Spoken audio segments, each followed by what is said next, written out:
জাপানের টয়োটা ব্র্যান্ডের land cruiser FJ 300W মডেলের গাড়ি শুল্কমুক্ত সুবিধায় আমদানি করেছেন সাবেক সংসদ সদস্য সৈয়দ সায়েদুল হক, যিনি ব্যারিস্টার সুমন নামেই বেশি পরিচিত।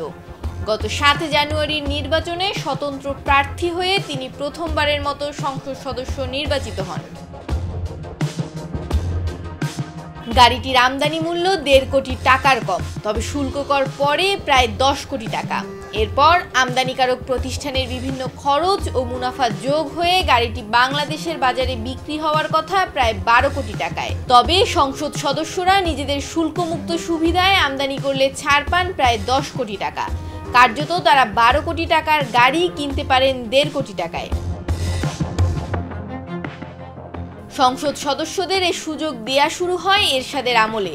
1988 সালের 24 মে এই সংক্রান্ত প্রজ্ঞাপন জারি হয়। পরবর্তী সময়ে বিএনপি ক্ষমতায় আসে, আওয়ামী লীগ ক্ষমতায় আসে। তারা এরশাদ সরকারের বিভিন্ন নীতি ও আইন বদলে দেয়, কিন্তু শুল্কমুক্ত সুবিধায় গাড়ি আমদানির সুযোগটি বহাল রাখে সব সংসদ।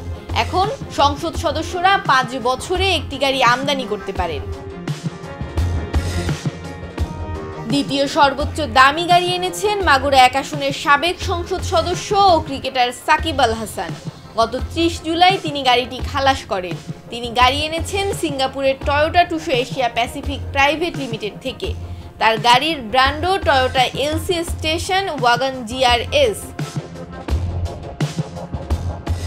এদিকে সংসদ সদস্যদের শুল্কমুক্ত সুবিধায় গাড়ি আমদানির সুযোগ দেয়া সম্পূর্ণ অনৈতিক ও বৈষম্যমূলক বলে মন্তব্য করেছেন TIB নির্বাহী পরিচালক ইফতেখারুজ্জামান। তিনি বলেন, রাজনৈতিক বিবেচনায় ক্ষমতার অপব্যবহারের মাধ্যমে সুযোগটি নিয়েছেন সংসদ সদস্যরা।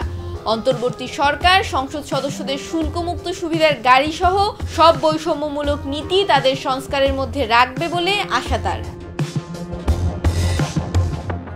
মৌমিতা মৌ, ডেস্ক রিপোর্ট, ভোরের পাতা।